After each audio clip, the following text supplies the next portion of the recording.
Hello everyone, the amazing digital circus is still getting tons of views, even though only the pilot episode has been released. And many of you are wondering what's going on with the people being abstracted and how did that happen? There are many theories about this, but my favorite is that the abstracted characters didn't really die, but managed to escape, even though to everyone else in the circus it looks like the character no longer exists in the real or digital world. But before we start our video, we want to tell you a little bit about Kaufmo, because we need it for further understanding. Kaufmo was a clown who was always trying to cheer up the other inhabitants of the digital circus, but they just let him know that Kaufmo didn't think he was funny, which made him depressed. But at some point he started going crazy, always talking about a way out, which made everyone treat him even worse. And in the end, you know what happened. We start now, and you do not forget to subscribe to the channel, put a like and write a comment. Since there have been many such incidents before Kaufmo, and we still don't know the exact reason why characters turn into abstracted monsters, it's very likely that Kinger will be the next one to be abstracted. Even some other characters talk about it, like Zubul, who was sure that Kinger would be the first to be abstracted. However, the situation turned out differently, and the first to be abstracted was not Kinger, but Kaufmo. Kinger has been in this circus the longest, and this is one of the factors that may have influenced his madness. And the fact that a person from the real world has joined the digital circus is already a very strong stress factor that not everyone can resist. And maybe his broken psyche could be influenced by the loss of his wife. The mystery of the Black Queen is still unknown to us. How is she connected to Kinger? Are these characters connected or not? We don't know yet, but the hints given by the authors are quite interesting. What's a Black Queen when all the characters are completely different? It's not like they all turn into chess pieces. Each image corresponds to the character's personality and maybe his inner state or his affiliation to something. About Kinger, we know for sure that he is constantly panicking or afraid of everything. Not even that he is panicking or afraid, but that he just behaves quite inappropriately even in the calmest situations. Kinger can talk about something and then suddenly forget what he was talking about, or he can go into himself for a while and not notice the people around him and then get scared. In general, Kinger is definitely an unstable person. I repeat that we do not know exactly how the characters can abstract and what exactly happened to Kaufmo the clown. But if we take such a factor as insanity, Kinger may be on the line and we may not see him in the next screensaver. The next person I want to talk about is Zubul. As strange as it sounds, she might be the one who gets abstracted in the next episode, or even the next one after Kaufmo, because we don't know in which episode it might happen. It's ironic because she said that Kinger will be the first one it will happen to. Zubul has the most complex personality of all the inhabitants of the digital circus. She certainly doesn't panic like Kinger, not to say she behaves inappropriately, but she is very rude, grumpy, and irritable.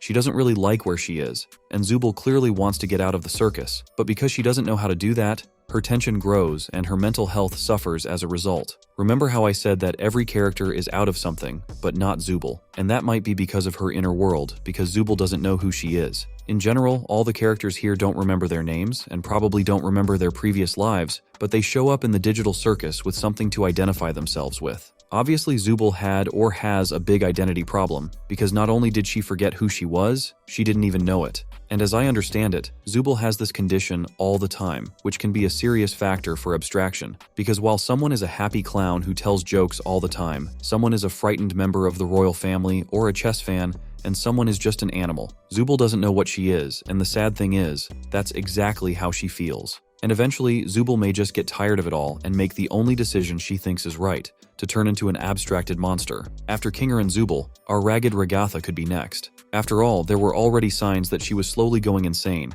and it affected the abstracted character as well. Despite the fact that Kane was able to cure her in the first stage of the glitch, the residue on her psyche will clearly stay with her forever, because Ragatha has experienced the pain that the rest of the characters feel at the moment of abstraction. At best, Ragatha should have her memory erased, but as Kane himself said, the mind is one of the few things he can't control. It may be for the best, but the consequences are clearly ahead of Ragatha, especially since she's acting like she's not who she says she is. Ragatha is an optimistic character, kind, reasonable, and sensible, but there is a touch of madness at times, which makes it seem as if Ragatha is just trying to act normal, when in fact she is thinking in a completely different way. We don't know for sure if she can keep it up, and what will happen to her if she breaks down and shows her true mental state. A similar situation could happen with Jax. It's unlikely, but we can't know for sure because we don't have access to more plot. But Jax himself may not turn out to be the cool guy we see in the pilot. He may be an insecure and damaged kid at heart who makes jokes, and not just jokes, and openly mocks the weak in order to create an illusion of coolness around him.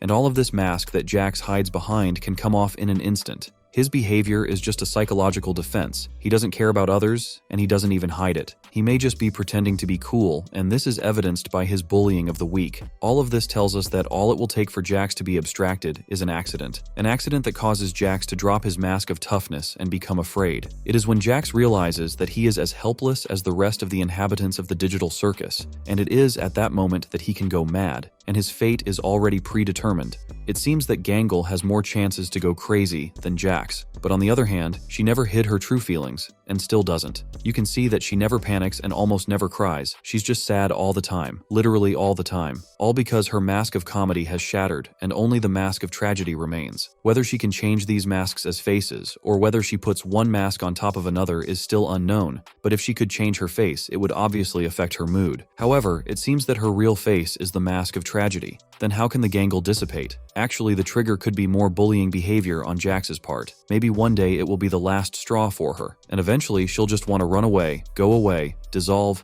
be abstracted, just so it doesn't happen to her again, because she just can't take it anymore. But that can only happen if no one stands up for her. And of course, nobody can rule out the possibility that something like this could happen to Pomni herself. On the one hand, it might seem impossible, because she is the main character, but someone might say that in Amazing Digital Circus there might be a bad ending, which will result in either the death of the main character or her abstraction. We'd have to find out what abstraction is. Let's say abstraction is exit or abstraction is madness. In the first case, it's kind of a good ending, because Pomni will be able to get out of the digital hell, but in the second case, Pomni turns into a monster, which is not so happy. In other contexts, it is hard to abstract her, because if you use logic and think about it, it could have happened at the beginning. When you tell her that, she also starts to go crazy, because she keeps trying to convince herself that it's all a dream, and Pomni keeps talking about some kind of exit. Also, the situation in the secret room and the very end of the pilot episode of Amazing Digital Circus scream to us that Pomni has started to go crazy. But we can't say for sure how far it can go, but theoretically we can say that Pomni, along with others, can finally go crazy against the background of the constantly flickering door, as well as not understanding why no one believes her. Well, and we can't really consider an abstract candidate like Kane. You may think this is complete nonsense, but let me explain my point of view. As we saw in the trailer for Digital Circus, Kane was once an ordinary person like everyone else, but at some point his consciousness was deliberately transported into digital space. And so, despite all his responsibilities and the tasks and conditions he needs, Kane wants to return to the real world just like everyone else. Like Pomni, he knows that there is a way out of this circus, but he can't find it. Maybe because he is under constant surveillance and any wrong action will lead to his death, or because the main creator decides that he doesn't need an administrator like Kane anymore and writes a computer code that will turn Kane into an abstract monster. Of course, this is practically impossible, but for the fun of it, why not tell you about it? Well, this is the end of our video. Write in the comments your theories about who could be the next abstracted character and how it will happen to him. Well, it's time for me to wish you good luck and success and say see you in new videos, and they appear every 2 days.